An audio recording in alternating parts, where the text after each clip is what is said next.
Well, first of all, so she was your boss. Christiana was your boss. Absolutely. Okay, so and you two were. I didn't realise you two write the Paris Agreement? Good heavens, no. So what? Tell us about. Were you the thrust of it? Were you the seed of it? Did you plant the seed of it? When did that happen? Yeah, planting the seed is maybe a very good analogy. So I took over the negotiations in 2010. What negotiations? Yeah, what are they called? International climate change negotiations that have a horrible name that you don't even want to know. Right. But it is where 195 countries come together as governments to decide what they're going to do over the next several decades. And so I took that responsibility over to facilitate that process in 2010. But, the fun thing about that job is that you have full responsibility for both the process and the outcome and absolutely no authority over it. Right. Because governments are completely sovereign. So just take that for your own life, Chris. If you have full responsibility but no authority over this show, what It's like would my you breakfast do? table, actually. Well, it's the thing. We talk about it every day, to be honest. If you don't set your agenda, you'll be hijacked by somebody else's. It's a bit like that, I suppose, isn't it? But then when you lay out your own agenda with your own intent, hopefully for the good of other people and the world as opposed to just yourself, and ultimately that's the best way to sort of enrich your own being, then you hit bumps in the road. But it's not about the bumps in the road you hit, it's about how you cope with those situations, isn't Exactly. it? And so there's no point in you saying, "Oh, you're all stupid politicians. Don't you realise what's going on?" Because that's not going to work, is it? So you have to come No, you can up with... think it, but you certainly should not say it. Well, there's no point. And you can think it for a second, but even that's wasted energy, I suppose. It is, because one thing that we try to bring across in the book is that whatever you think, how you think, actually has a huge impact on the reality that you create. Of course. Well, there is no such thing as reality. We make everything up anyway. There you go. That's the point. An enlightened human being. Thank you very much for that. Well, no, somebody was saying a couple of days ago that if you to do with kids and grades at school and all that nonsense, all that repeat and remember and repeat nonsense that seems to pervade all.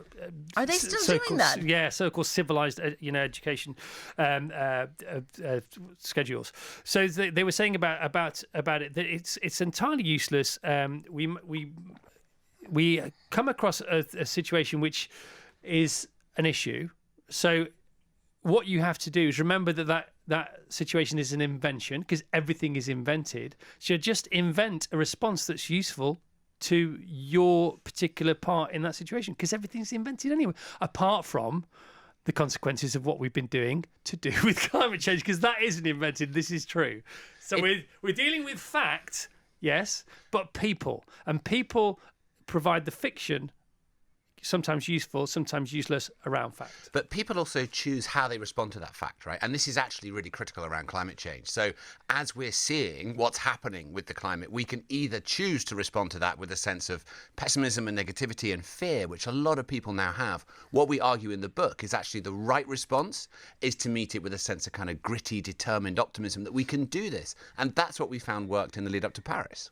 So the situation we're in at the moment with regards to coronavirus, right? Coronavirus is a situation that's been thrust upon us, is extraordinarily serious at the moment, isn't grave yet, but is serious. There have been fatalities, of course, but it could have been a lot worse. It might get a lot worse. It might get better. But what this may force us to do is to apply the mindset that we need with regards to climate change, but we're not adopting, because climate change doesn't seem so urgent to some people as coronavirus is now. Yes. Right. And so the global attitude to coronavirus in the next couple of weeks could help us with our attitude to climate change. Yes, that's absolutely true. And it's true actually in many different ways, right? First, to understand that there are some things that are global, that require global response, not just national. Secondly, it's very helpful to understand that maybe, despite the fact that this virus is having tragic consequences, if we continue over a certain period of time to cut down on transport and on international flying and participation everywhere, we actually might be able to develop ways of participating in meetings and in conversations and in opinion exchanges that do not require this very, very expensive in terms of emissions and financial cost transport behavior that we've been having, that we just, sort of jump on whatever, in a car, in a train, in a plane, to go and give somebody the wisdom of our opinion. We could maybe do that in a much more mindful way. Right, because too often the narrative on climate change is this is a disaster, it's going to be really bad, we're not responding enough to it, You're all being very naughty. You're all being Doom naughty, and gloom, you need to doom change, and etc., gloom. etc., etc. But if you look back just a few years, the rate of change is amazing, right? So just a few years ago, solar and wind were regarded as like these really expensive Woo-woo. renewables, woo-woo. Yeah. They don't provide much energy, they're really expensive, they need these huge subsidies. That is not true anymore. In most countries around the world, solar and wind are now the cheapest form of new energy. Electric vehicles, which are a major part of the solution, they start from a low base, but they're doubling every 18 months, right? If you double every 18 months, in just a few years, you've totally changed the entire infrastructure. And the other one that I think is really interesting is to solve climate, we need to get to net zero by 2050, right? My kids will be younger than I am now in 2050. That's just a few decades away. And already, half the world's GDP, so that's countries, cities, whatever else, that covers half the world's economic output, is already covered by a legal target to meet that objective of being at net zero by 2050. So we're halfway there. See, I didn't know any of this because, I'm totally on side as far as what you're talking about is concerned, and we'll do anything within my world, and as will Vassos and Rachel, anybody who's got half a brain cell would do.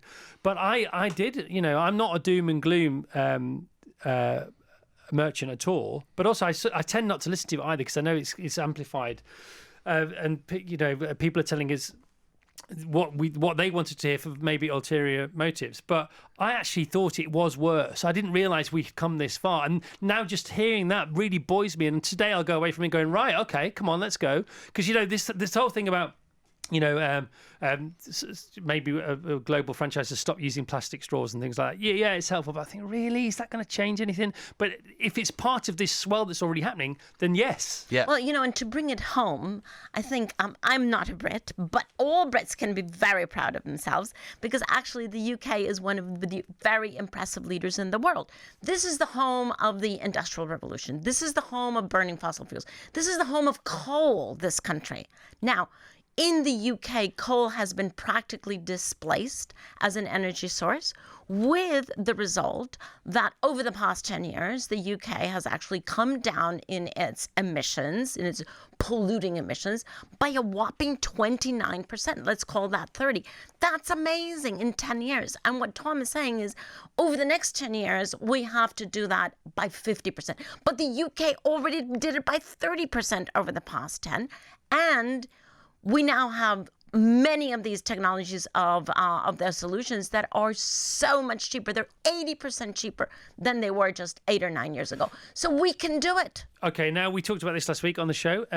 Some way along the line in recent history, we started designing our cities for cars rather than people, which is insane anyway. Totally. But sometimes when you're in the eye of the storm, you can't see what you're doing wrong. So I think that is forgivable, even though it was stupid. But now we can reverse that, and more young people are disinterested in driving anyway, regardless of climate change. They're just not interested in it. They're not interested in owning or having lifelong debt called a mortgage. I think mortgage is Latin for death debt, isn't it? Grip of death. Grip of death. That's what a mortgage means. You're in the grip of death if you have a mortgage. Well done. Well done. They're not interested in owning less and less, let alone cars and houses. So this will mean, hopefully sooner than maybe we think, that we can reclaim vast areas of our cities from vast areas of tarmac for green areas. To rewild, would you say? I know, yeah, absolutely. I mean, just picture, cities that, as you say, are actually now being turned over to human beings as opposed to cars. Shock horror. Cars, yeah, as opposed to cars, roads and bridges. And picture cities that are so much more livable because they have clean air. They have so many more green areas. They have trees planted everywhere. Rooftops are actually growing vegetable or flower gardens. Places that we used to park cars are actually now green. You have all the walls of buildings that are actually verdant vines growing from them. I mean, it is a completely different world, a good world. And if we don't rewild ourselves, nature will rewild us, and actually we won't be part of the scenario. But we can't experience it at that point. No, we can't. But you know, I mean, we think so. We shouldn't be complacent, right? So you know, there is the thing we can take a lot of courage and a lot of heart from is the fact that there is this enormous momentum, and we can do this if we, as the generation who are responsible now for taking the decisions, decide to. This is a once in humanity opportunity to improve the world for everyone. We run a podcast every week. We call it Outrage and Optimism, and the reason for that is we feel we need to bring those two things together: the outrage for what's not happening and what is falling apart in our world, and the optimism for kind of where we can go. We've talked to people like David Attenborough and Ellie Goulding, and they bring these amazing perspectives on, you know, this positive narrative of the future. I mean, you know, once again, I know David Attenborough talked about it a couple of years ago about the reef, the barrier reefs. You know, there's only 10% of the barrier reefs left, and that's very sad. But also, it could be it may have needed to happen in order to be a marker for us to do something about things. So it is sad. Romantically, it's extraordinarily sad from a conservation and naturalist point of view. It's also sad, but it could be one of the most useful things that's happening to us right now. The whataboutery, you know, it's like, we're responsible. What about those guys over there? You know, the longer the arm, the pointier the finger, the less responsibility you have, the further away you point from yourself. Yeah? Right. A lot of people pointing towards China, right? And unless China changes, there's no point, because it doesn't matter what we do, and China keeps puffing out the old carbon emissions. We're just going to carry on. We nothing to see here. But China has taken it upon themselves to realise their errors of the past to quite a developed point, haven't they? Yeah, I mean, out of no altruistic reason, we must say, right? It's not like they're trying to save the planet. No, but it doesn't matter in the end. No, actually, to the contrary, I think the reason why they're doing this is a much more powerful force. Because economics, because they want to be competitive, because they understand that the goods and services that are increasing in demand on the part of the public are actually low carbon responsible goods and services that do not pollute the heck out of us. And so they have invested more than any other country in solar energy, in wind energy, in batteries. Did you two know any of this? In electric vehicles. Did you know this? No, I was kind of hoping that China might dig us out of a hole, given that they are obviously long term, because they don't. Yeah. They don't have. Well, that's one of the advantages, that they do think and act long term. They don't have to and win. They can see. They don't have to win elections every 5 years. They don't have to win elections. They don't have to do the opposite to the last government, just because then they might get in. So they have reforested on a massive scale. Tell us about that. They totally. I mean, there's been vast areas, enormous success stories, particularly in the western part of China. But the other thing I'd say, based on what Christiana just said, is what's happening with the US, right, with this, what we like to call a temporary absence of American leadership with Donald Trump in the White House and, claiming he's going to pull out of Paris, is China is getting an economic benefit on the US, right? Because they are taking this opportunity to double down and invest in batteries, invest in solar. And of course, that means all the jobs of the future, because this transition is now unstoppable, will end up being taken away from the US to China. So he's doing an enormous disservice to his country. Well, they're doing with the environment what Russia did with the space program.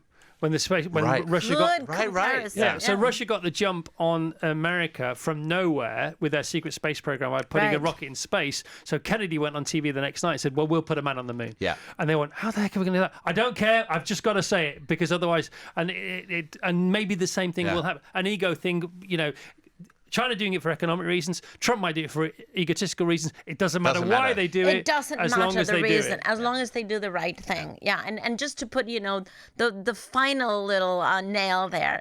China is producing an electric vehicle that costs $8,000. Now, beat that. Right?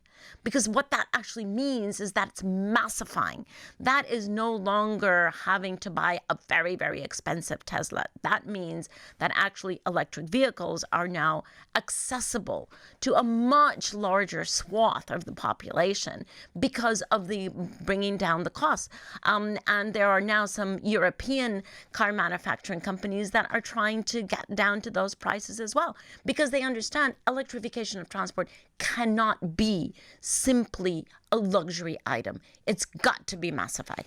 I mean, there is a fantastic study out there that just came out that we have an extraordinary amount of space to plant trees that will not interfere with either the area that we need for urban living or for agriculture. And those have been the two arguments that have always been put out there. We don't have any space for planting trees. Rubbish.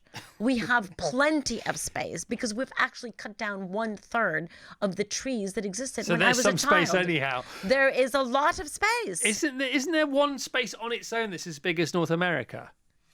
Well, there's this amazing study that came out that looked at how many trees you could plant. Yeah. Land that's not being used around the world for human settlements, growing food or wildlands. And there's space for something in the order of 1 trillion trees. Right. Which is like half the trees we've ever cut down. And if we did that, we would, remove carbon from the atmosphere and bring back biodiversity. I mean, one thing people our sort of age tend to remember is that when they were kids, the windscreen had bugs on it on a summer's night, and it doesn't anymore. We can be the generation that changes that and brings it back.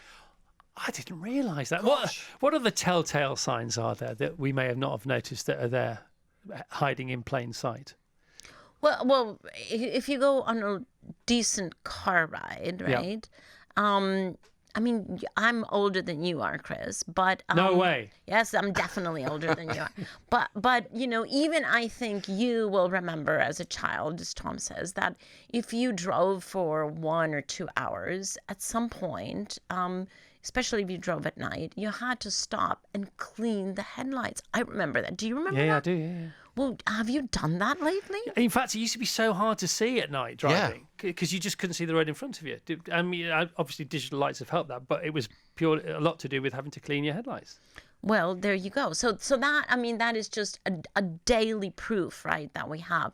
Now, the scary statistic around that is that we have actually killed 60% of the species, okay?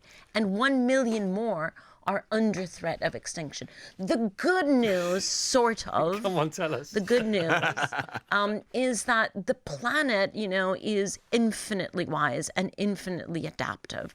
And while we will be moving to a planet that has substantially less concentration of biodiversity, that it means less numbers of different species, the amazing thing is that this planet is already evolving new species that are coming up and are emerging that are already adapted to the new heat conditions that we have. Can you believe that? I can believe it. And also, again, I have quite a strange take on conservation, because conservation, I think, even though we're part of the reason that some species have become extinct, that is evolution, because we're part of evolution. Yeah. And conservation, sometimes I don't get it. I shouldn't even be saying this out loud on the radio. Sometimes I don't get conservation because, well, no, that's the way it's going. It will sort itself out. I'm not excusing our responsibility, but I do think sometimes you go, well, that's what happens. Well, if it were natural evolution, right? If it were but we are natural beings. Well, yes, but you know what the problem is here? Yeah. That we as the human species have actually accelerated many processes that are destructive on this planet. And so we have actually stepped out of the natural evolution of the planet.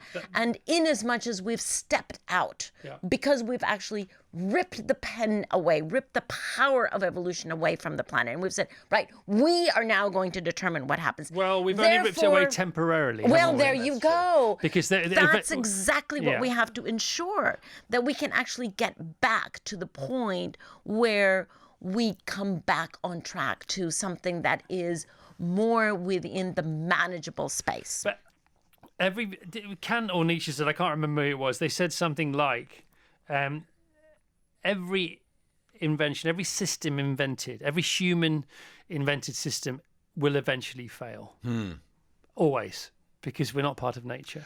Well, but I mean, natural systems go through these booms and busts too, right? So if you look at a natural population of any wild animals or insects, it will have a big boom at a certain time and then it will collapse. Now, our opportunity is not to experience that, but to take the pen away and say, well, we can write a different future where we manage this into a sustainable solution rather than a boom and bust, which all other animals would experience. The Chris Evans Breakfast Show with Sky.